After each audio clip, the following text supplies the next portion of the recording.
देश में धार्मिक स्वतंत्रता है और स्वतंत्रता का वो पालन कर रहे हैं, लेकिन उसमें छुपे चोरी छुपे नहीं करना चाहिए उन्हें घोषित करके करना चाहिए जो करना है। और समाजवादी पार्टी की इनकी जो नेताओं का छुपा एजेंडा है वो कहीं ना कहीं उनके इस कृत्य से प्रदर्शित होता है। समाजवादी पार्टी के लोग हमेशा हिंदू परंपरा, हिंदू आस्थाओं को कुठाराघात पहुंचाने का काम ये लोग करते रहे। अरे श्रीमती जी, कुछ तो सस्ता लो, बचत करो। नहीं श्रीमान जी, सब बढ़िया लो, रहने दीजिए। इसमें क्या खास बात है? थोड़े में ज्यादा स्वाद, यही तो है इसकी खास बात। वाओ मामा, क्या स्वाद है। अरे मेरे राजा, प्योर मसाला। चाहे भगवान श्री राम के मंदिर का निर्माण का विरोध हो, चाहे साधु संतों के बारे में, हमारे धर्म गुरुओं के बारे में इनकी टिप्पणियां हो, या हमारी जो धार्मिक ग्रंथ हैं उनके बारे में इनके विचार हो, तो ये इस प्रकार के लोग अब वोट के लिए, वोट बैंक को बचाने के लिए, लोगों के तुष्टीकरण के लिए इस प्रकार के ये व्यवहार करते हैं। लेकिन मुझे ऐसा लगता है कि देश अब इनके चाल चरित्र को, इनके स्वभाव को समझ चुका है। जिस एजेंडे के साथ पर ये गतिविधि आगे बढ़ा रहे हैं उसके लिए कोई संभावना अब इनके लिए बची नहीं।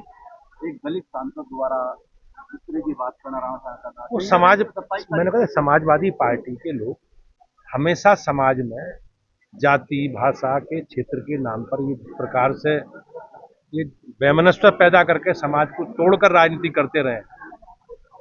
इसके लिए अब कोई संभावना है नहीं। हम लोग हमेशा आक्रमणकारियों के, आताताइयों के, हमारी विचारधारा उनके विरोध। अच्छा जी, वक्फ बोर्ड की बात चल रही है। आज पटना में एक बड़ा गरीबों के लिए कहीं ना कहीं राजनीतिक पार्टियां वो विपक्ष की भाग जाकर बात कर रहे हैं। भारत की संसद में प्रवर समिति को बिल सौंपा। उस समिति ने सारे लोगों से बातचीत करके एक सहमति के आधार पर इस प्रस्तावना को संसद में प्रस्तुत किया है और ये कहीं ना कहीं देश की आवश्यकता है। और हमारे यहाँ एक व्यवस्था भी है कि परिस्थिति के हिसाब से हम सब चीजें आगे कर सकते हैं। तो ये गरीबों के लिए है, गरीब कल्याण के लिए है, आम आदमी के लिए सरकार कुछ संशोधन करना चाह रही है।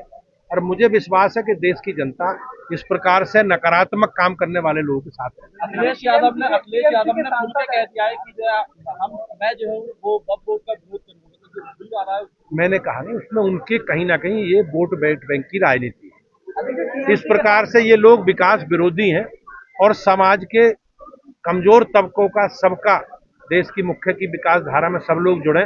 समाजवादी पार्टी के और विपक्ष के लोग नहीं चाहते। टीएमसी के सांसद है सौगत राय, वो मुख्यमंत्री को सांप्रदायिक बता रहे हैं, कह रहे हैं कि मंत्रियों को छोड़कर जिस प्रकार से बंगाल में बहुसंख्यकों के साथ व्यवहार हुआ और जिस प्रकार से सत्तारूढ़ दल ने विदेशी लोगों को एक वोट बैंक के रूप में बसाने का, उन्हें संरक्षण देने का काम किया, आज जिस प्रकार की घुसपैठियों की समस्या से देश जूझ रहा है, उसमें निश्चित रूप से इस प्रकार के तत्वों की बड़ी भूमिका।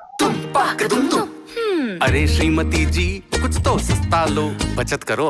नहीं श्रीमान जी, सब बढ़िया लो, रहने दीजिए। इसमें क्या खास बात है? थोड़े में ज्यादा स्वाद, यही तो है इसकी खास बात। वाओ मामा, क्या स्वाद है। अरे मेरे राजा, प्योर मसाला।